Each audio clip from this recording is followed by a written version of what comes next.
Bueno, vamos con el electrocardiograma. Lo que tenemos que saber del electrocardiograma es que es un estudio, ¿ok? Entonces nosotros acá en fisiología lo que hacemos es estudiar el funcionamiento de nuestro cuerpo. A ver, el electrocardiograma no tiene nada que ver con nuestro cuerpo, no es un proceso de nuestro cuerpo, es un estudio, ¿ok? Entonces ya es complejo porque estoy queriéndoles explicar un estudio que sirve para identificar enfermedades cuando está normal. Bien, el electrocardiograma es súper útil y es lo más, y una vez que lo entendés, te crees Dios, pero cuesta a veces entenderlo cuando uno apenas sabe las cosas normales, que es lo que vamos aprendiendo en fisiología. Así que vamos a tomarlo con calma y vamos a analizar las cosas y eso que les puede llegar a preguntar. Les prometo que el electrocardiograma lo van a terminar de entender cuando estudien las enfermedades del corazón. Definición del electrocardiograma súper importante. Acuérdense que esta, yo les diría que se la aprendan de memoria porque es la EFI que le gusta a los de la cátedra. Es el registro gráfico de la actividad eléctrica del corazón obtenido a través de la superficie corporal. Eso siempre y cuando vos conectes el electrocardiógrafo con esos pintitos, ¿vieron? A nuestro cuerpo, a la superficie corporal. También se puede hacer un electrocardiograma, o sea, se puede registrar la actividad eléctrica del corazón por dentro de la superficie corporal, haciéndolo a través del esófago, por ejemplo, pero son estudios mucho más complejos. ¿Bien? ¿Qué es lo que yo necesito para hacer un electrocardiograma? Que como ya les dije, es un tipo de estudio que puede evaluar el corazón. Así como cuando estudiamos respiratorio y estudiamos la espirometría, bueno, acá con electro nos pasa lo mismo. Es un estudio, vos aprendés el funcionamiento normal del corazón y cada tanto te toca aprender estudios para ver si está funcionando bien o funcionando mal el corazón. Bien, ¿qué es lo que necesitas? Vas a necesitar un electrocardiógrafo, bien, que va a estar conectado al paciente a través de las derivaciones. Las derivaciones son como, ¿cómo explicarlo? Son como, por ejemplo, eh, la, el lugar por donde vos vas a ver al corazón. Ya les digo, lo que vos estás haciendo con el electrocardiograma es ver la actividad eléctrica. Entonces lo vas a ver de diferentes lugares, ¿no? Según dónde conectes el electrocardiógrafo al paciente, eso va a ser la derivación. La derivación es el punto desde donde vos te parás para ver la actividad eléctrica del corazón, para captar la actividad eléctrica del corazón. Bien, esas derivaciones que son los puntos donde vos conectás el electrocardiógrafo para que sea ese el lugar de donde el electrocardiógrafo registra la actividad eléctrica, te van a clasificar en derivaciones de tipo frontales y derivaciones de tipo transversales. Las derivaciones frontales, a su vez, se clasifican en bipolares y en monopolares. Las bipolares se llaman así porque tienen dos polos, un polo positivo y un polo negativo. Bien, se llaman D1, D2 y D3. Y las monopolares tienen solamente un polo, que es un polo positivo, que es ABR, ABF y AB. Bien, les van a preguntar qué es un polo, no, chicos, esos son conceptos de ingeniería biomédica o de física que no tenés que saberlas como médico y no te las van a preguntar, ¿sí? Así que vos vas a hablar de que las frontales pueden ser bipolares o monopolares, las bipolares se llaman así porque tienen dos polos, un polo positivo y un polo negativo, ¿bien? Y lo que te tenés que acordar de que tienen un polo positivo y un polo negativo es que al polo positivo le vamos a decir electrodo explorador. Ahora vamos a ver por qué se le dice electrodo explorador. Por otro lado, tenés a las derivaciones transversales. Las derivaciones transversales también se las conocen como las precordiales. El precordio, el término precordio viene de anatomía. Precordio se le dice a la zona del tórax que está alrededor del corazón, digamos. Ese es el precordio. Cuando vos tiene un dolor precordial, ¿qué significa? Que le duele justo alrededor de la zona del corazón. ¿Sí? Es un término anatómico. Las derivaciones precordiales son 6 en total, al igual que las frontales. Las frontales en total terminan siendo 6, perdón. 3 monopolares, 3 bipolares, ¿sí? Entonces, en total, entre las derivaciones frontales y las transversales, tenés 12 derivaciones. Es decir, van a haber 12 lugares desde donde vos vas a ver al corazón de tu paciente. ¿Me siguen? ¿Cómo se conectan? Esos 12 lugares vos los tenés que conectar. O sea, vos tenés el electrocardiógrafo que salen un montón de cables y esos cables se los tenés que poner al paciente, en la superficie corporal del paciente, porque va a ser desde ahí de donde vos vas a registrar la actividad eléctrica. Las precordiales son fáciles de colocar. Las vas a colocar en el precordio. Va desde B1 hasta B6, todas alrededor del precordio. B1 va En el cuarto espacio intercostal del lado derecho, es la única derivación que va del lado derecho del corazón, y después tenés AB2 que va en el cuarto espacio intercostal, pero del lado izquierdo, y después B6 que termina en la axila, en la línea axilar anterior, el resto las vas poniendo como medio así. Bien, B4 siempre se pone abajo del pezón, y B3 y B5 las pones medio ahí en el medio. Pero todo el concepto es rodear al corazón. Bien, no las podés poner al azar.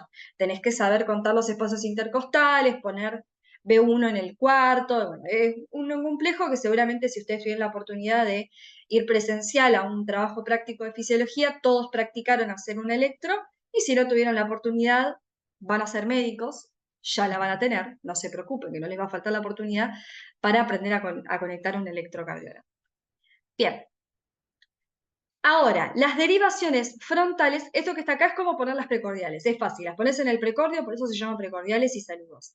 Ahora, las derivaciones frontales, vos las vas a poner en el plano frontal, ¿bien? Y se pone 4 brazaletes, nada más. No es que vos tenés que conectar 6 veces al paciente, no, vas a poner 4 brazaletes que siguen un código de colores, el negro se pone en el pie derecho, rojo en la muñeca derecha, amarillo en la muñeca izquierda y verde en el tobillo izquierdo.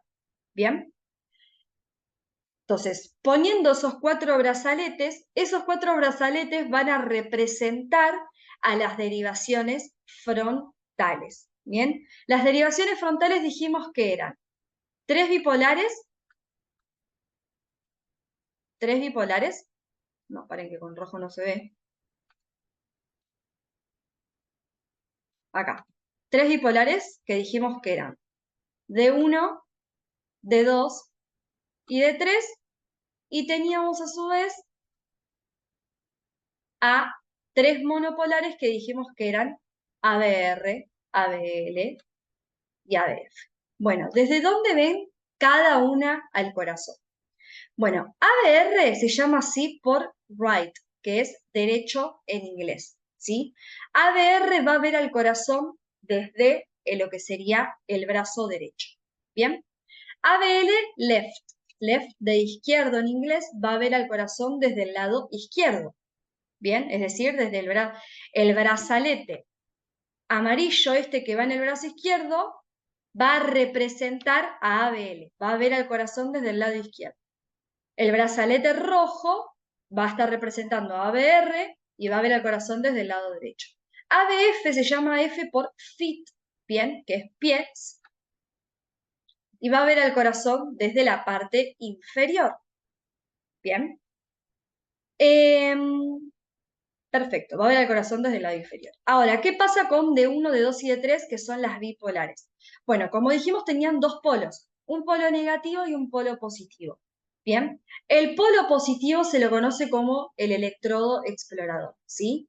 D1 va entre el brazalete rojo y el brazalete amarillo, D1, o sea, sí, D1 va entre el brazalete rojo y el brazalete amarillo, que sería lo mismo que decir D1 va desde el brazo derecho al brazo izquierdo, D2 va desde el brazo izquierdo al pie derecho, y D3 va desde, perdón, al revés. ABR va desde el brazo, perdón, le veo un trabajo, y soy media disléxica yo con la derecha y la izquierda. Bueno, ABR va desde el brazo, D2, perdón, D2 va desde el brazo derecho hacia el pie izquierdo, ahí está, y D3 va desde el brazo derecho, mentira, izquierdo, desde el brazo izquierdo hasta el pie izquierdo. ¿Bien? Son bipolares, por eso van a tener dos electrodos, solamente que se lo considera el electrodo explorador al positivo. ¿Qué quiere decir?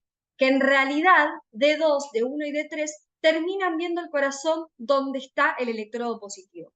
Lo que te marca este triángulo de acá, que se llama triángulo de Einthoven, que se escribe de la siguiente forma, se lo dejo anotado, Einthoven, lo que dice el triángulo de Einthoven, te ayuda a que vos te acuerdes la ubicación de las derivaciones frontales. ¿Sí? El triángulo de Einthoven se te pregunta, ¿qué es el triángulo de Einthoven? Es un gráfico que lo que hace es marcar o mostrar la ubicación de las derivaciones frontales, tanto las bipolares como las monopolares, ¿sí? Que D1 tenga el electrodo positivo del lado de ABL quiere decir que lo que te termina viendo al corazón en realidad es este brazalete amarillo. Es decir, que D1 ve al corazón desde el lado izquierdo. ¿Bien? El electrodo explorador es el que termina viendo en realidad o el que termina captando la actividad eléctrica del corazón. En cambio, D3 y D2 ambas tienen el electrodo explorador de la parte de abajo, o sea que terminan viendo al corazón, bien, desde el lado, desde los pies o desde la cara inferior, bien, eh, desde el lado izquierdo, ¿no? ¿Cuál sería el concepto de esto? Gracias a que nosotros ponemos estos brazaletes y las derivaciones procordiales en diferentes lugares, nos va a ayudar a ver las diferentes caras del corazón. Ustedes piensen que el electrocardiograma es un estudio que te va a ayudar a identificar cuando hay cosas que están normales, pero lo más importante de todo es cuando eso está normal. Entonces, vos imaginate que tenés un problema en, por ejemplo, ABF, D3 y D2. Y las tres se llaman derivaciones inferiores, ¿bien? Que es lo que aparece acá en amarillo. ¿Qué quiere decir? Que D2, D3 y ABF le ven la cara inferior al corazón. Entonces, si vos tenés una alteración en el electrocardiograma en estas tres y todas las otras caras las tenés normales, quiere decir que el problema es en una arteria que está en la cara inferior. ¿Me siguen? Si a vos se te está infartando el paciente y le haces un electrocardiograma y te salta que tenés mal B3 y B4, ¿dónde está el problema? En la cara anterior del corazón. Bien, las derivaciones justamente sirven para eso, para que te ayuden y te orienten a vos a ver dónde está el problema en el caso de que exista. Bien, ya que estábamos hablando de qué es lo que yo necesito para hacer un electrocardiograma, además de que necesitas un electrocardiógrafo, que es esa máquina que cuando recibe la actividad eléctrica del corazón la dibuja, necesita que esa máquina esté conectada a la superficie corporal, que son las derivaciones, pero también necesitas que el electrocardiógrafo, cuando dibuja, dibuja arriba de algo. Bueno, ese es el papel de registro. Bien, el papel de registro es algo que ya está esterificado, no me sale la palabra. Nada, ya está determinado, el papel de registro ya está armado de esta forma, es un papel cuadriculado, bien, que se compone de cuadraditos chiquitos y cuadraditos grandes, ¿sí? Acá tendríamos un cuadradito chiquito y esto sería un cuadradito grande. 5 cuadraditos chiquitos a lo largo y para abajo te forman en realidad un cuadradito grande. ¿Bien? Y el electrocardiograma lo que va a registrar en el eje de las X es el tiempo y en el eje de las Y, voltaje. ¿Bien? Nada, lo que tenés que saber es que un cuadradito chiquito mide 1 milímetro y eso corresponde a 0,04 segundos. 5 cuadraditos grandes corresponden a 5 milímetros. Si un cuadradito chiquito es 1 milímetro, 5 cuadraditos grandes son 5 milímetros. Y eso es 0,5 milivoltios en el eje de las X, porque es en el eje de las Y porque es voltaje. Nada, esto no te lo van a, para mí es impreguntable. Las medidas del papel milimetrado te las van a preguntar en el final en 2 circunstancias. Si te quieren poner un 10 porque viniste súper bien, o porque venís derrapando mal y quieren ver si siguen tomando té o si frenan acá, entonces te preguntan y si no te lo sabes, te terminan de bola. Esas serían las 2 circunstancias en las que te pueden tomar las medidas del papel milimetrado del electrocardiograma. ¿Bien? Además de que el papel milimetrado tiene medidas específicas, va a tener una velocidad. No sé si alguna vez vieron un electrocardiograma, el electrocardiograma va dibujando y va alargando una tirita de electro. La forma o la velocidad, mejor dicho, con la que sale la tirita del electrocardiograma es estándar. Siempre sale a 25 milímetros por segundo. ¿Bien? Más o menos en un segundo terminan saliendo 25 milímetros. 25 milímetros serían 5 cuadraditos grandes. O sea que cada un segundo la tira del electro te va alargando de a 5 cuadraditos grandes. Generalmente el electrocardiograma está, no sé, 5, 10 segundos, 15 segundos haciéndote la tira del electro, como mucho. Esto, chicos, son las medidas estándar, ¿eh? Son las medidas estándar. Pero existen situaciones en las que los médicos podemos decir, che, no quiero que el electrocardiograma tenga una velocidad de corrida de 25 milímetros por segundo, quiero que sea más rápido. quiero que en un segundo me largue 35 milímetros, o quiero que en un segundo vaya más lento, quiero que me largue 15 milímetros. Bueno, acá están los 3 ejemplos que les pueden llegar a preguntar si venís muy bien y te quieren poner un 10. Esas situaciones médicas en las que vos podrías modificar el calibrado, se dice, o la velocidad con la que corre el papel de registro. ¿Bien? Por ejemplo, pacientes con hipertrofia cardíaca. El hecho de que el paciente con hipertrofia cardíaca tenga un músculo cardíaco más grande hace que probablemente los QRS sean muy amplios, ¿no? Porque tienen mucha actividad eléctrica, porque hay mucho músculo ahí. Entonces ahí lo que vos te conviene es que en vez que 1 milivoltio, ¿no? Vos sabés que 5 milímetros o un cuadradito grande es medio milivoltio, bueno,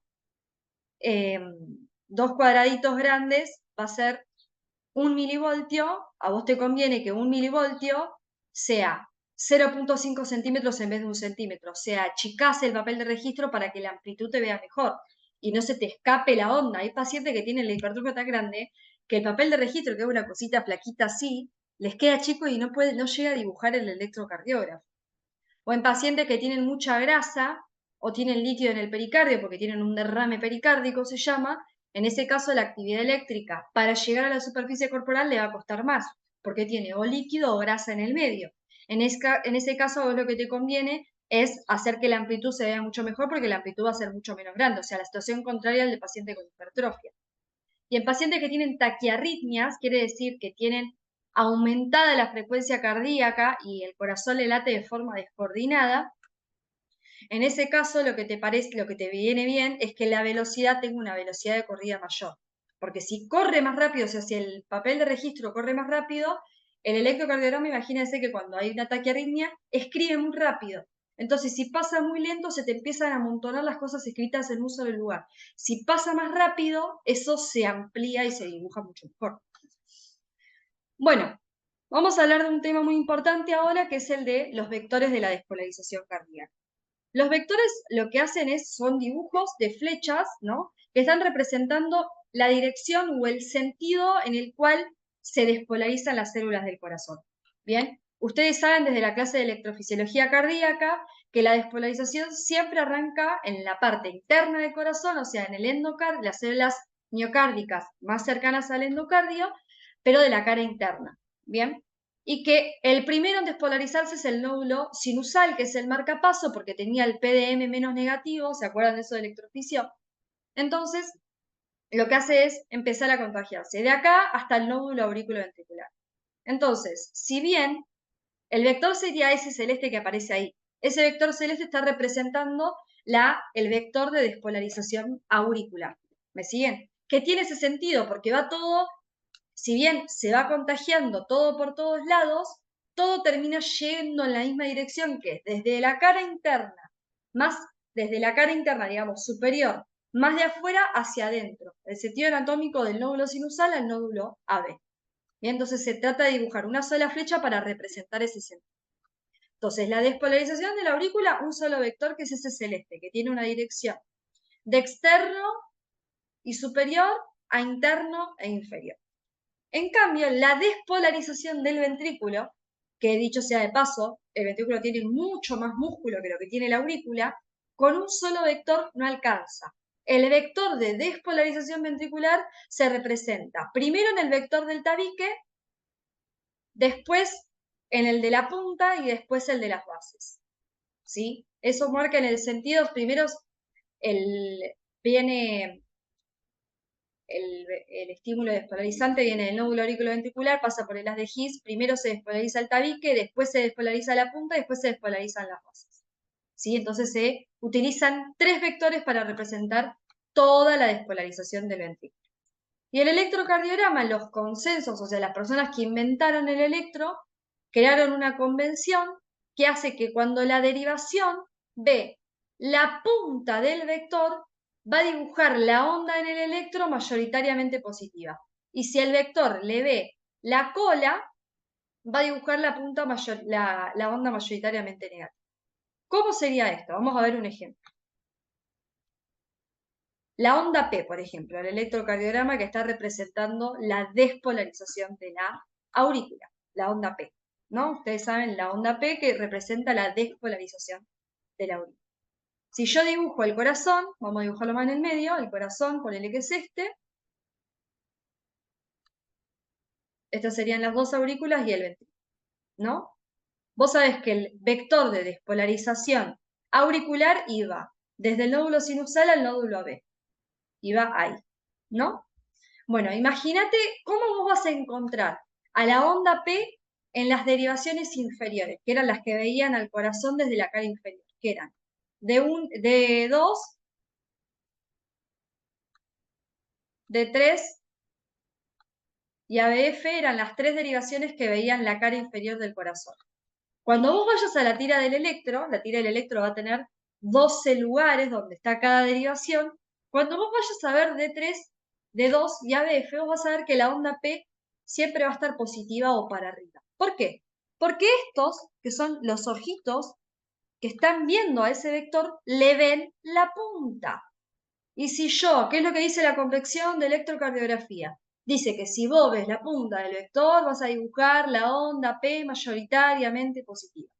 Ahora, ¿qué pasa si vos vas a buscar en el electrocardiograma la onda P en ABF? Bueno, en ABF vos a la onda P la vas a encontrar para abajo. Está bien eso. ¿Por qué? Porque ABF, que es la derivación que está del lado derecho del corazón, ¿qué le ve al vector de despolarización auricular? Le ve la cola. ¿Me siguen? Si yo, ¿y qué me dice la convección de electrocardiografía? Que si yo le veo la cola a los vectores, voy a dibujar las ondas para abajo o negativas. ¿Bien? Perfecto. Bueno, ahora vamos a seguir con esto de las ondas que se registran. Vamos a hablar ahora, en este caso, de las ondas que registran el electrocardiograma en papel de milimetrado.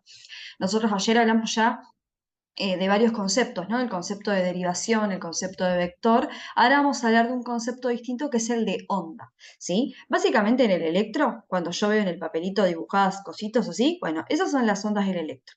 Y cada una tiene un nombre, ¿ok?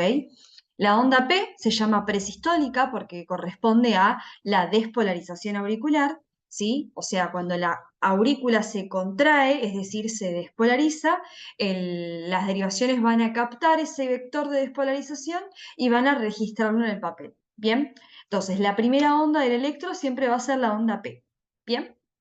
Después ya en las ondas que le siguen no tienen las letras o sea, por el hecho, o sea, esta se llama P por presístole, porque justo antecede a la sístole ventricular, y las otras por una cuestión de abecedario se le puso P a la primera y QRS T a las otras por una cuestión de orden, pero no significan nada. Luego de la onda P siempre vamos a tener al complejo QRS, que corresponde a lo que es la despolarización ventricular. Como ya sabemos, la despolarización ventricular, fíjense que como tiene mucha más masa muscular, va a tener más vectores de despolarización, ¿ok? Ojo, no se empiecen a meter con que o sea, vamos a tener tres ondas. La despolarización auricular, una sola onda, onda P.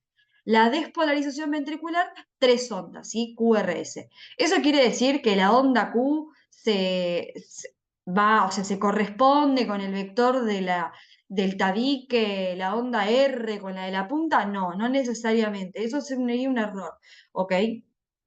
No estaría mal que eso ustedes lo piensen, ¿no? Pero yo ya me voy adelantando a la pregunta y a la respuesta. No es que la onda Q del QRS se corresponde a un vector, la R a otro y la S a otro. El complejo QRS corresponde a la despolarización ventricular. Y si bien nosotros a la despolarización ventricular la representamos con tres vectores distintos y en el papel de registro va a haber tres ondas, no quiere decir que una onda va a ser para cada vector, ¿sí? Así que ojo con hacer esa pregunta o con decirlo así en el examen porque está mal. ¿Sí? Es más sencillo, o sea, no se metan ahí. Van a decir que la despolarización ventricular se representa con el complejo QRS, ¿sí? De hecho, cada onda, la onda Q, la onda R y la onda S, tiene un nombrecito, o sea, tiene una característica. La onda Q es la primera onda negativa del complejo, o sea, la primera que vaya para abajo va a ser la Q, ¿sí? Esta va a ser la primera para abajo. Por ejemplo, acá, esta sería la Q, ¿sí?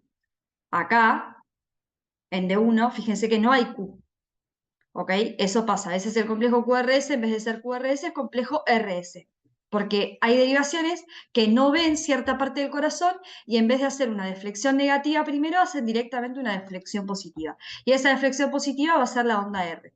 Bien, y la S es una onda negativa como la Q, pero la S es toda onda negativa que antes tiene una positiva. Entonces, por ejemplo, acá, esta sería R y esta sería S, ¿sí?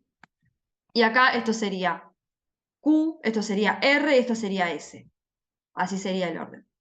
Bien, y después tenemos la onda T. La onda T es la de la repolarización ventricular. ¿Ok? Repolarización ventricular. O sea, cuando ya el corazón se está repolarizando. ¿Sí? Fíjense que para el ventrículo yo tengo una onda o un complejo que marca la despolarización ventricular y después una onda que marca la repolarización. Pero que la aurícula solamente hay una onda que marca la despolarización, no hay una onda que marque la repolarización. Eso tiene que ver con lo siguiente. La repolarización de la aurícula, o sea, la relajación de la aurícula, coincide con el momento en el que el ventrículo se está contrayendo. Entonces, el electrocardiograma no capta la repolarización auricular porque emite un nivel de electricidad tan bajo que se ve enmascarado por la despolarización del ventrículo. ¿Ok? Esa sería la explicación por la cual no hay onda de repolarización auricular en el electro, porque se ve enmascarada, y eso es un término que está bueno que contesten en el examen o en el práctico, o el taller de discusión, no sé ni qué, para qué toca esto, creo que toca práctico de electro. Cuestión. La repolarización auricular no se va a representar como una onda en el papel milimetrado porque se ve enmascarado por el QRS. ¿Ok? Y volviendo un poco a lo que habíamos charlado ayer, esto de qué pasa si le veo la cola al vector, qué pasa si le veo la punta al vector. Bueno, yo acá les dejé, esto por suerte todavía no lo tienen que saber, es decir, cómo va a estar cada onda en cada uno, sino siempre preguntan de las derivaciones inferiores. Fíjense, ABR se acuerdan en el triángulo de Einthoven, si yo hacía el triángulo de Einthoven, ABR estaba acá, en el lado derecho, ¿o no? Imagínense que acá está el corazón, ¿no? En el triángulo de Einthoven, en el medio. Bien, acá estaría aurícula, ventrículo, tuki tuki. La despolarización ventricular, nosotros habíamos dicho que el vector es uno solo y va de superior externo hacia inferior interno. ¿Cómo ve ABR al vector de la despolarización auricular? Le ve la cola, ¿no? Entonces, ¿qué nos decía la Convención de Electrocardiografía Mundial? Nos dice que si a la derivación ve la cola del vector, entonces la deflexión va a ser negativa. Bueno, miren cómo ve ABR a la onda P, negativa, para abajo, ¿ok? Por otro lado, ¿qué pasaría con cómo lo ve ABF? ABF ve la punta, ¿ok? Pues está mirándolo desde arriba y ve la punta llegar. Entonces fíjense cómo en ABF pasa lo contrario a lo que pasa en ABR. Vamos al dibujito de acá abajo. Fíjense cómo ABF, la onda P, tuki, para arriba. Bien, bueno, y después van el QRS, que eso no les van a hacer decir, bueno, porque como no corresponde a cada vector, no les van a hacer decir cómo vería la deflexión. Y de la onda T, que la deflexión siempre tiene que acompañar la polaridad del QRS, pero eso lo vamos a ir a ver más adelante. Bien, esto que les dije de la repolarización auricular está acá escrito.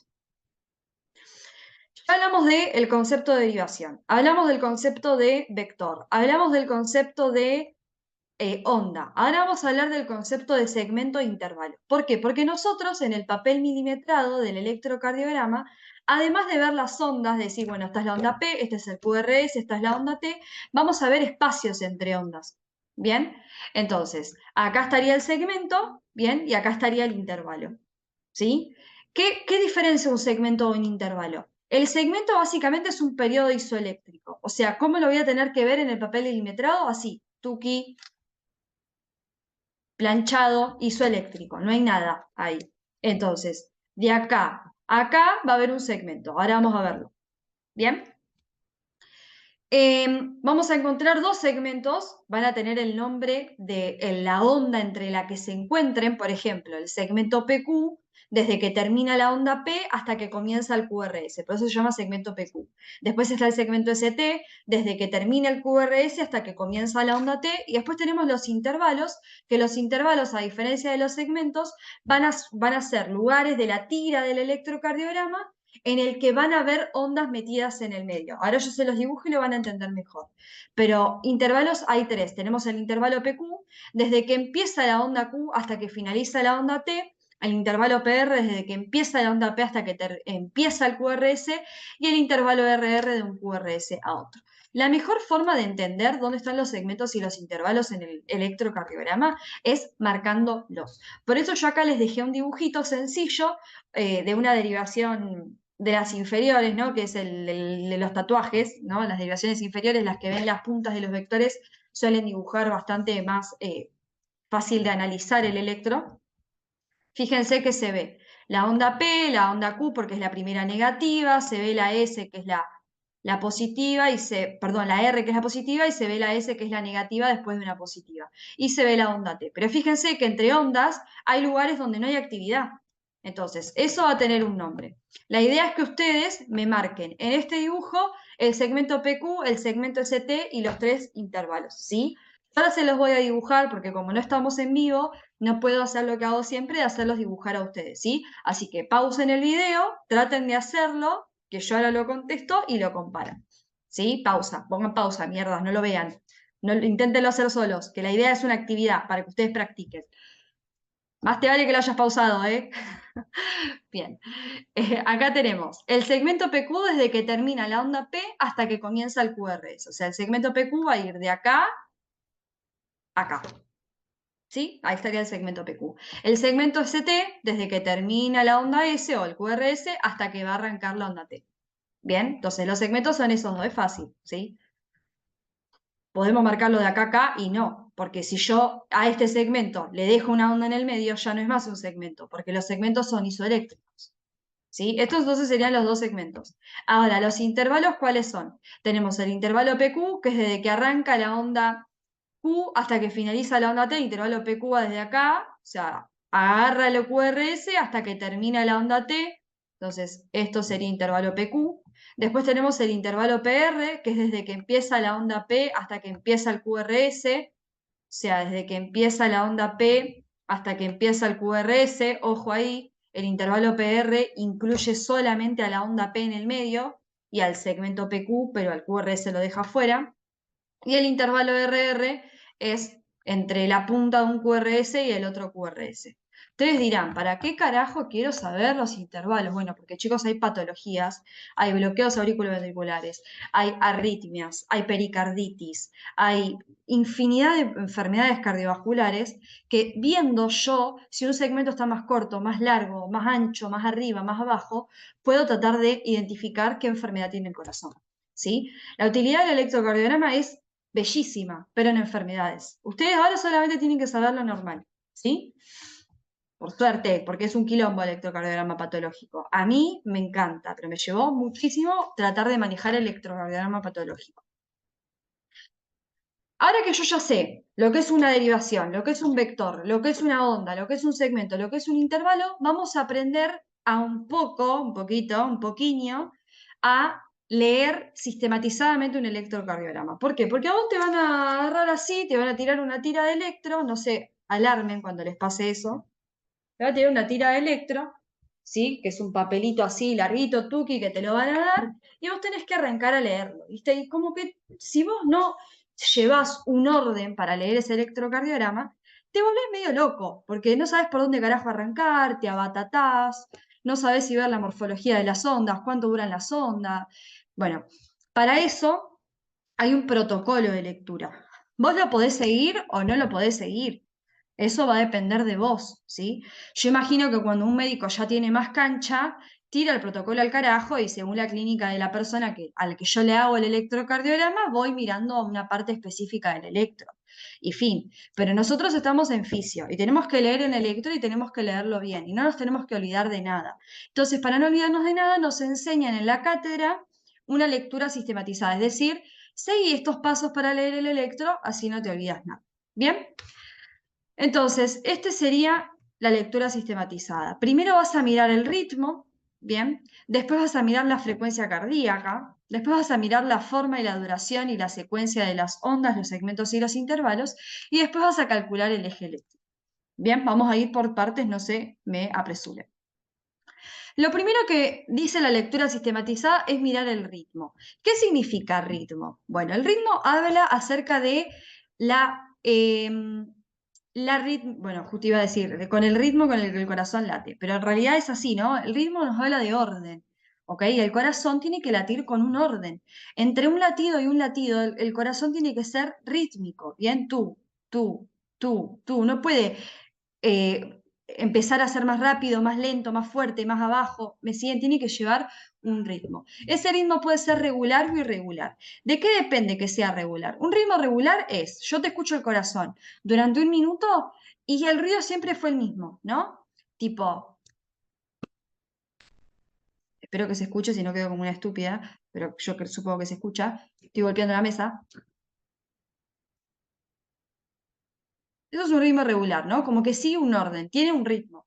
¿Cuándo un ritmo es irregular? Bueno, tipo una música descuajeringada, ¿me entendés? No tiene sentido un latido con el otro. Bueno, el ritmo yo lo puedo ver en el electro. Yo en el electrocardiograma puedo decir, bueno, esta persona tiene un ritmo regular o un ritmo irregular. ¿Y cómo hago para ver eso? Mirando el intervalo RR. ¿Cuál era el intervalo RR? Aquel que habíamos marcado, que iba entre un QRS y el otro. ¿Bien?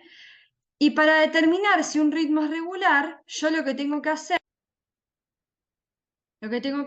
es ver en el electrocardiograma la distancia entre los RR. Fíjense estos RR.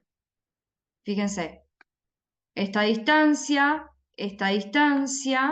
Bien. Para ver el ritmo igual lo ideal es que D2 quede largo, tipo que D2 esté hasta acá. Y después arranque a BL, B2, pero bueno. Básicamente vamos a mirarlo en la línea de acá abajo. Ah, bueno, ahí dejaron un D2 largo. Bueno, fíjense, tengo que mirar la distancia entre los RR. ¿Ok? Y yo puedo decir que este ritmo es regular. ¿Por qué? Porque claramente sigue un orden. Es decir, cada QRS me está representando un latido del corazón, porque ya dijimos que el QRS representa la despolarización del ventrículo, o sea, la contracción de ese ventrículo. ¿No? ¿Estamos de acuerdo? Entonces, si yo sé que la distancia entre una contracción y otra es igual, porque la estoy viendo de forma simétrica, entonces puedo decir que ese ritmo es regular. ¿Cómo sería un ritmo irregular? Bueno, se los voy a dibujar ahí arriba. Como si yo dibujara un QRS acá, el otro QRS acá, pero después dibujo un QRS acá. Y después uno cerquita. Bueno, justo ahí se me fue de mambo. Un QRS cerquita, y después hago otro QRS, y espero un montón y hago otro QRS, me agarro otro QRS. Bueno, entonces yo ahí lo que tengo que hacer es mirar el intervalo PR y digo, la puta madre, no me coincide la distancia. Fíjense, uno es corto, otro es largo, otro es re cortito, otro es medio cortito, el otro es re largo. Ahí hay una irregularidad. Entonces, el ritmo puede ser de dos formas, regular o irregular. Y lo voy a hacer mirando ¿cómo se dice? El intervalo RR. Bien, ritmo regular, ritmo irregular. Cuando un ritmo es irregular se llama arritmia. Bien, seguramente todos han escuchado, ay, tiene una arritmia, le dio una arritmia. Bueno, arritmias, capítulo aparte. Hay 200 millones de arritmias, ¿sí? Pero básicamente se caracterizan porque el ritmo no es regular. Ahora, hay que evaluar algo. El ritmo regular no siempre es sinusal. ¿Qué significa que sea sinusal? Que arranca en el nódulo sinusal, es decir, que sea el nódulo sinusal el que se despolariza y el que le contagia la contracción al resto de la aurícula para que se lo pase al nódulo auriculoventricular y ese nódulo auriculoventricular le comande la contracción al ventrículo. No siempre es sinusal. A veces una forma de encontrar un ritmo regular, pero no sinusal, es cuando yo veo QRS regulares, es decir, la distancia siempre va a ser la misma entre uno y otro, pero hay mucha distancia. ¿Eso qué quiere decir? Que el nódulo sinusal no está comandando la contracción de ese ventrículo. ¿Quién está comandando? El AB. Esto lo habíamos charlado ya.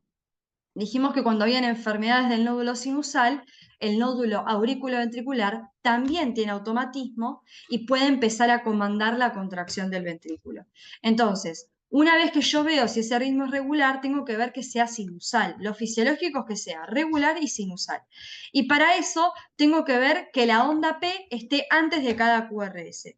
Y tiene sentido, porque si el potencial de acción arranca en el nódulo sinusal, antes de que el nódulo auriculoventricular se despolarice y le contagie esa contracción al ventrículo, se tiene que despolarizar la aurícula, porque entre el nódulo sinusal y el nódulo AB está la aurícula. Entonces, si hay onda P, quiere decir que hay despolarización auricular, y si hay despolarización auricular, quiere decir que es el nódulo sinusal el que está comandando esa contracción. Y además este dato que les acabo de tirar, que las distancias entre intervalo RR e intervalo IRR van a ser mucho más alargadas. ¿Bien? Con respecto a la frecuencia cardíaca, es el segundo, digamos, dato que yo tengo que mirar. Bien, la frecuencia cardíaca me la pueden definir, espero pongan, ¿cuál es la definición de frecuencia cardíaca? Ponen pausa, lo dicen en voz alta. Bien, y ahora tienen que decirme qué es la cantidad de latidos del corazón en un minuto. ¿Sí? Si me dijeron la cantidad de veces que el corazón se contrae, está mal, porque no me dijeron que es en un minuto. Bien. Sabemos que, esto ya lo habíamos visto en cardiovascular, que el valor normal de la frecuencia cardíaca es entre 60 y 100 latidos por minuto y que las alteraciones me van a hablar de que el paciente tiene bradicardia o taquicardia. Menos de 50 bradicardia, bradi viene de lento, es decir, el corazón late menos por minuto, y más de 100 hablamos de taquicardia, es decir, el corazón está latiendo más veces por minuto. Bien, bradicardia y taquicardia son las alteraciones. Ahora, chicos, yo les pregunto, el electro a mí me puede decir la frecuencia cardíaca del paciente, pero ¿no es más fácil tomarle el pulso y contar cuántas veces ese paciente tuvo un latido bien en un minuto? Sí, de hecho es lo que se hace. Yo puedo mirar la frecuencia cardíaca en el electrocardiograma, pero la verdad es que la frecuencia cardíaca es un signo vital y yo no requiero del electrocardiograma para determinarla, ¿sí? Solamente es un dato más que me puede aportar el electro. Bien, ¿y saben por qué es importante? Por una cuestión patológica. Porque si yo acá determino, cuando mire el ritmo, que mi paciente está rítmico, tengo que ver si está taquiarrítmico o bradiarrítmico. Es decir, si tiene una arritmia taquicardizante o una arritmia bradicardizante. Es fabuloso, pero es patología cardiovascular y por suerte, chicos, todavía no la van a ver ni siquiera en el que viene en tercero, la van a ver en interna 1 en cuarto. Así que les mando saludos, ya no es mi jurisdicción, se los va a explicar alguien. Bueno, volvemos. ¿Puedo evaluar la frecuencia cardíaca? Puedo evaluar la frecuencia cardíaca. Cuando hago la lectura sistematizada, después de ver el ritmo, tengo que evaluar la frecuencia cardíaca. Bien, para ver si para calcular la frecuencia cardíaca, lo que tengo que hacer es decir cuántos QRS hay en un minuto. Tiene lógica. Si cada QRS está representando la despolarización ventricular, y yo sé que la despolarización ventricular corresponde a la contracción del ventrículo, y yo sé que cada vez que el ventrículo se contrae, el corazón está latiendo. Bueno, entonces, contá cuántos QRS hay en un minuto y vas a poder averiguar cuántas veces latió tu corazón en un minuto. Para eso vas a agarrar 15 cuadraditos grandes que equivalen a 3 segundos, ¿bien? Y lo voy a multiplicar por 20. O sea, vos querés saber cuánto QRS hay en 60 segundos. Si vos agarrás 15 cuadraditos grandes, ¿bien? Y esa persona tiene tantos QRS, vos vas a hacer esa cantidad de QRS por 20. Ahora les muestro un ejemplo. Vamos con el ejemplo para que se entienda. Vamos a usar la tira de abajo que es de 2, que está largo. Tengo, capaz no se ve muy bien, pero yo les voy marcando los cuadrados grandes. Acá hay uno, acá hay otro, 3, 4, 5, 6, 7, 8, 9, 10, 11, 12, 13, 14 y 15. O sea, yo tengo que contar de acá a acá, yo sé que hay 15 cuadrados grandes y 15 cuadrados grandes equivalen a 20 segundos. Bueno, vamos a contar cuántos QRS hay en esos 15 cuadrados grandes. Bueno, hay 1, 2, 3, 4. Y chicos, regla de 3 simple.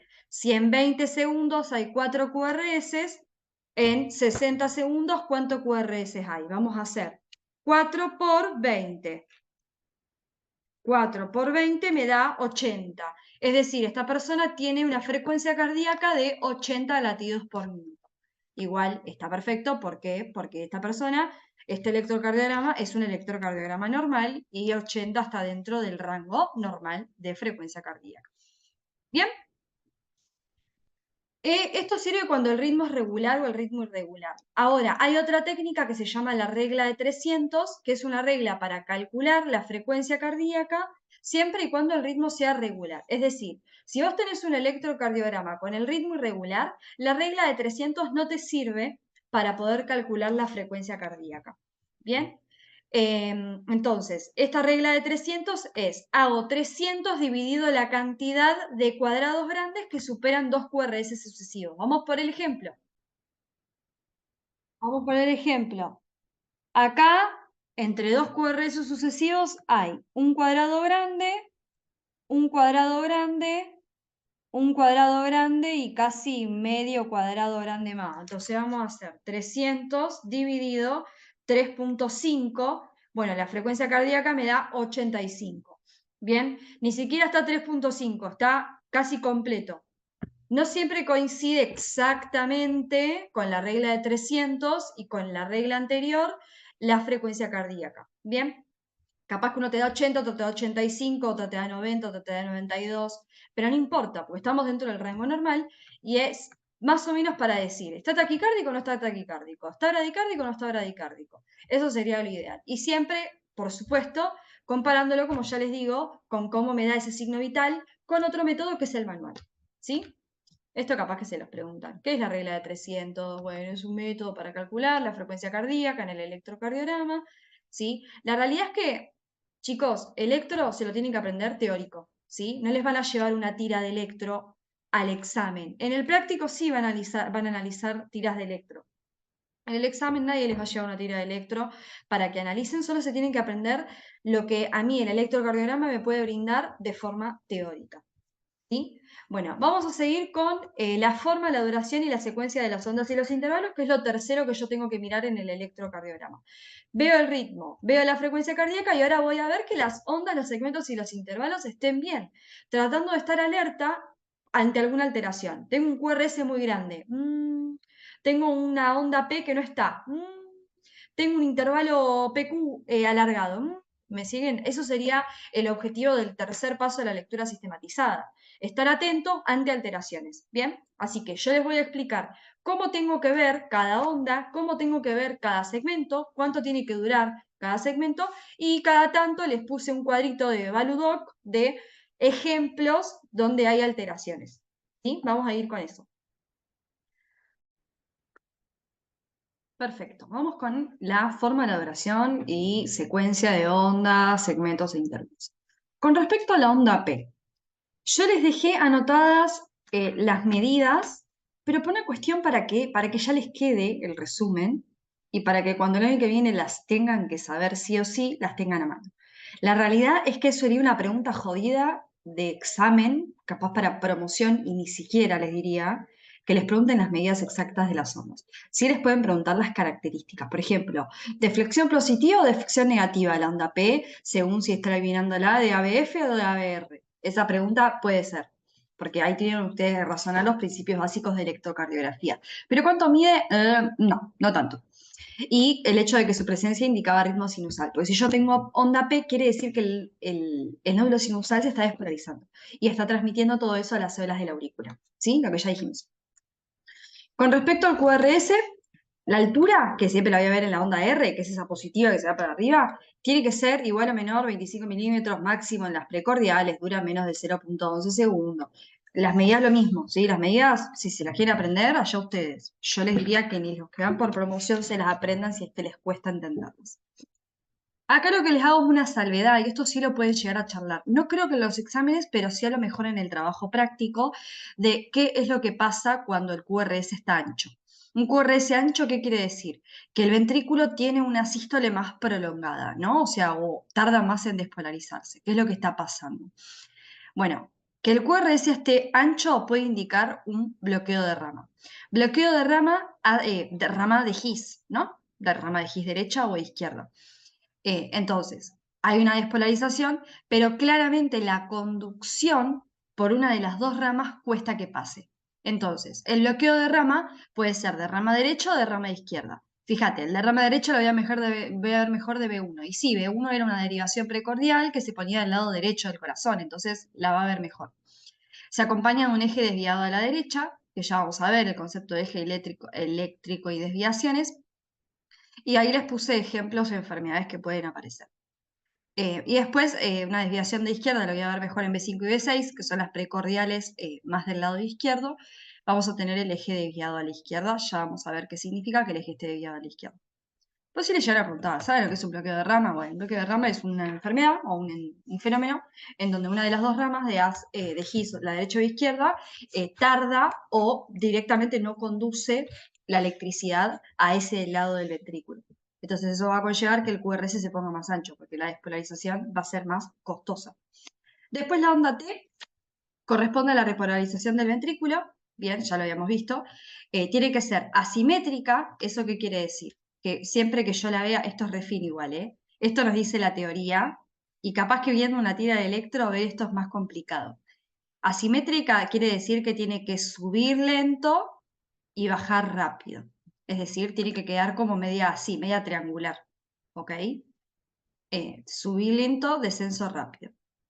Cuando está simétrica, es decir, cuando sube y baja de la misma forma, o sube y baja rápido, entonces se llama onda T picuda, pueden haber alteraciones como una isquemia del miocardio o hasta hiperpotasemias que forman T picudas, pero eso ya sería muy fino. Y otra característica que siempre preguntan es que tiene que acompañar a la polaridad del QRS. Es decir, si el QRS en la derivación es mayoritariamente positivo, es decir, está más positivo, obviamente que hay ondas negativas en el QRS, pero si está mayoritariamente positivo, vamos a hablar de que la onda T tiene que ser positiva. Bien, si el QRS está mayormente negativa, la onda P tiene que ser negativa. La onda T, perdón, tiene que ser negativa.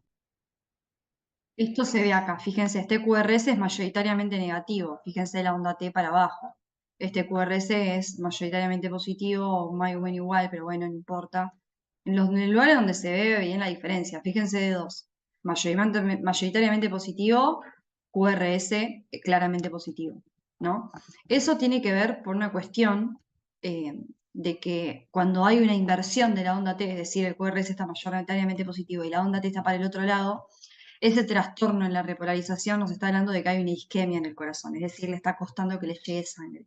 La onda T invertida es uno de los iniciales, digamos, de marcadores de isquemia cardíaca. En un infarto de miocardio, la T se invierte primero y después hay un aumento del segmento ST que, bueno, ya lo vamos a ver a eso.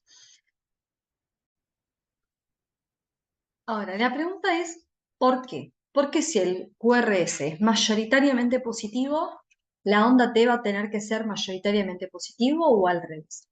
Bueno, la explicación de esta es muy sencillo y lo van a tener que explicar eventualmente si se los preguntan, así como se lo voy a explicar yo, que es con mis palabras. Así que no se preocupen. Vieron que nosotros en un momento de la clase explicamos que hay especificado en los congresos de electrocardiograma y demás, que los vectores de despolarización, ¿sí?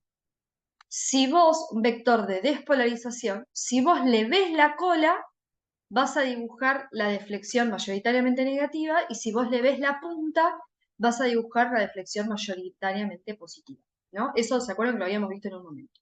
Bueno, los vectores, hay otros vectores que no están incluidos en los vectores que vimos porque realmente no los vamos a explicar como vectores independientes, pero esto sí nos va a servir para poder entender lo de la polaridad de la onda T y el QRS.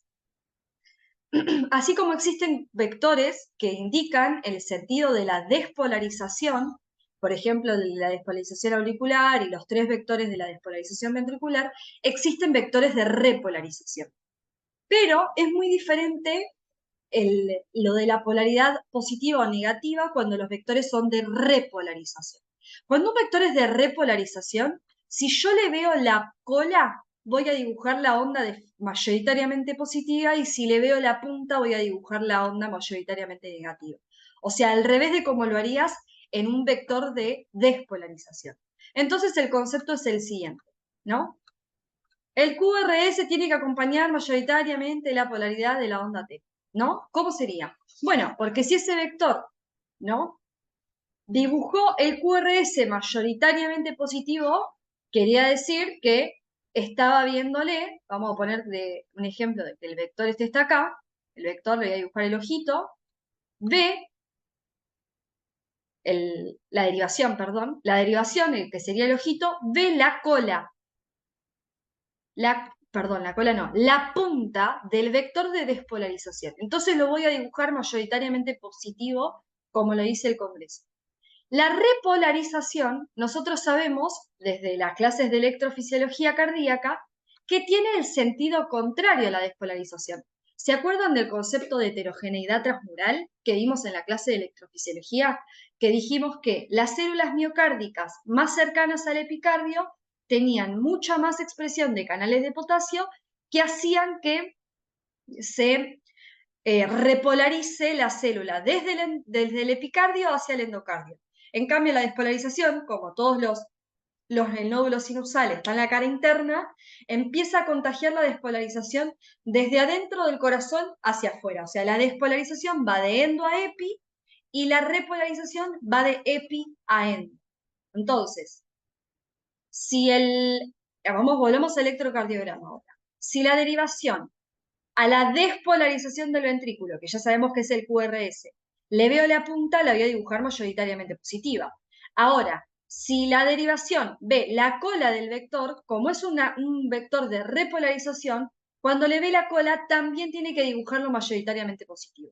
Porque ese consenso que dice de si veo la punta, veo la cola, dibujo positivo o negativo, es al revés para los vectores de despolarización y repolarización. Cuando la derivación ve la punta de un vector de despolarización, dibuja la onda mayoritariamente positiva. Y si le ve la cola, la dibuja mayoritariamente negativa. En cambio, cuando un vector es de repolarización, bien, voy a dibujar mayoritariamente, voy a dibujar, si le veo la cola, mayoritariamente positivo, y si le veo la punta, negativo, al revés de como lo haría para un vector de despolarización. Entonces, una pregunta de examen puede ser, el QRS corresponde a la despolarización del ventrículo, ¿no? Y la onda T corresponde a la repolarización del ventrículo, o sea, todo lo contrario. Entonces, ¿por qué los vamos a dibujar con la flexión siempre para el mismo lado? O positiva a los dos o negativa a los dos. Bueno, tienen que explicar con sus palabras esto, de que cuando la derivación ve al vector de despolarización, le va a ver lo contrario. Si le ve la punta al vector de despolarización, le va a ver la cola al de repolarización. ¿Me siguen? Entonces eso va a llevar a que siempre las deflexiones las dibujes para el mismo lado. Porque por más que sean fenómenos opuestos, la heterogeneidad transmural, que era esa característica que tenían las células del miocardio, permitía esto en el electro. De hecho, si hacen memoria, en el apunte de electrofisiología cardíaca, les dejé al final, cuando explico heterogeneidad transmural, ¿qué tiene que ver esto con el electrocardiograma? Bueno, ahí lo que ustedes tienen que poner es la heterogeneidad transmural permite explicar por qué la polaridad de la onda T tiene que acompañar siempre a la del QRS. ¿Bien? Después vamos a ir con las características de los segmentos, eso no les van a preguntar nada, sí les pueden llegar a preguntar de las características del intervalo PR, que fíjense, lo normal es que mida de 0.2 a 0.21 segundos, no importa, pero sí les pueden preguntar qué pasa si el intervalo PR está aumentado. Bien, vamos a ir de nuevo a este dibujito de acá. Intervalo PR, ¿cuál era? El intervalo PR era desde el que va desde la onda P hasta que está por arrancar el QRS. Nosotros sabemos que la onda P está marcando la despolarización de la aurícula y que esto está marcándome el retraso fisiológico, ¿ok? Esto siempre lo preguntan. ¿Qué marca el segmento PQ? El retraso fisiológico, ¿ok? Marca el retraso fisiológico. ¿Por qué? Porque el retraso fisiológico nosotros sabíamos que era ese fenómeno que ocurría a nivel del nódulo auriculoventricular que me explicaba por qué la aurícula y el ventrículo no se despolarizaban simultáneamente, sino que primero se despolariza y contrae la aurícula y luego de unos milisegundos se despolariza y contrae el ventrículo. Entonces, este tiempo en el que no va a haber actividad eléctrica es el retraso fisiológico, ¿sí? Entonces, a veces suele suceder que hay enfermedades que tienen bloqueos auriculoventriculares, es decir, tras que el nódulo AB transmite lento el estímulo desde la aurícula hacia el ventrículo, hay enfermedades que bloquean todavía aún más esa transmisión. Y ya claramente ese bloqueo AB deja de ser fisiológico, el retraso fisiológico sí es fisiológico, pero el bloqueo AB no. ¿Ok? Entonces, cuando está aumentado, quiere decir que se tarda aún más en conducir desde la aurícula hacia el ventrículo el estímulo. ¿Ok? Entonces hablamos de bloqueos AB. Bien, los bloqueos auriculoventriculares, yo les dejé anotados los tipos por si algún ayudante que lo haya visto en cardiología como yo les pinta preguntarle los tipos. En el primer grado básicamente se ve una demora, no aumenta tanto, y en el bloqueo segundo y tercero ya directamente no hay QRS porque no se transmite la despolarización al ventrículo. Esto, por supuesto, chicos, conlleva en la persona un síncope, ¿me siguen? O sea, esa persona, chau, se me descompensa enseguida, ¿no? Porque no pasa la despolarización hacia el ventrículo ya en el bloqueo de segundo y tercer grado. Bien. Y cuando está disminuido podemos hablar de síndromes de preexcitación. Los síndromes de preexcitación son enfermedades muy complejas en donde, por ejemplo, pueden haber haces internodales aberrantes. Vieron que yo cuando les expliqué sistema cardionector les hablé de los haces internodales, que en fisio no les damos pelota. Es más, que la presencia de haces internodales puede generar síndromes de preexcitación. Haces internodales que transmitan más rápido el impulso desde el nódulo sinusal hacia el nódulo auriculoventricular, podrían generar que el ventrículo se excite antes de lo que debería, acortando el tiempo del retraso fisiológico. ¿Ok? Eso me generaría un problema, claramente. Bien. Por último, vamos a hablar del cálculo del eje eléctrico. ¿Sí? Bueno, el eje eléctrico es algo que les van a hacer en las clases, de hecho hay una actividad, ¿sí? Pero que en el examen probablemente no se lo tomen, ¿sí? Porque es algo muy práctico y conllevaría que les den una tira de electro y generalmente no lo hacen, ¿sí? O igual, para que no queden dudas, pregunten si les pueden tomar eje eléctrico práctico. Porque una cosa es la teoría del eje eléctrico y otra cosa es que les hagan calcular el eje eléctrico con un electro, ¿sí? Después, por el grupo interactivo me cuentan, como siempre, chicos, les digo, cosas que en las clases a ustedes les digan que yo no les haya dado, me lo avisan, ¿sí? Para charlarlo. Bueno, el eje eléctrico básicamente es una herramienta que nosotros podemos utilizar. Ay, la puta madre, me tocó el timbre y me asusté. Perdón, ahí vengo. Bueno, el eje eléctrico, ahora sí, perdón, el corte. El eje eléctrico. Los valores, básicamente es una herramienta que nosotros tenemos para poder aplicar en la tira del electrocardiograma. El eje eléctrico nos va a ayudar a calcular el eje del corazón. El eje del corazón nos dice de la posición anatómica. O sea, fíjense lo complejo que es el electrocardiograma. El electrocardiograma te dice desde el ritmo hasta la frecuencia cardíaca del paciente, hasta si está isquémico o no está isquémico el corazón. Eh, Te dice la posición, te puede decir la posición sin. Obviamente, como siempre digo, crea la posición del paciente, del corazón, pedí una radiografía de tórax que ahí vas a ver la posición. Pero fíjense que quiero decir una palabra correcta para decirle al electro y no me sale. Que noble que es el electrocardiograma, ahí está, que noble. Nos brinda demasiadas cosas, de hecho, acá les dejé, como para cerrar el tema, una lista de todo lo que nos puede brindar este estudio, ¿sí? Es excelente. Igual, el electrocardiograma siempre es importante con la clínica de la persona, ¿sí? Eso ya lo van a aprender también. Un electrocardiograma así aislado no te va a decir mucho, ¿sí? Te va a poder te puede hablar de esa persona, o sea, te puede decir obviamente características de una enfermedad, pero siempre la clínica es lo que te tiene que acompañar a ese electrocardiograma, ¿no? Porque aparte, según la clínica, vos vas a ir a buscar algunas cosas al electro y eso es lo importante. Perdón, vuelvo con eje eléctrico.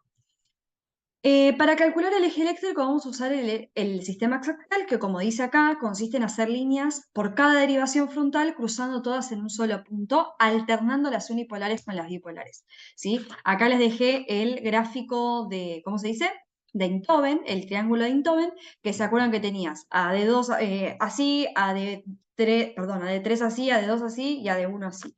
Bueno, básicamente vos vas a poner paralelamente así una línea trazando de 1.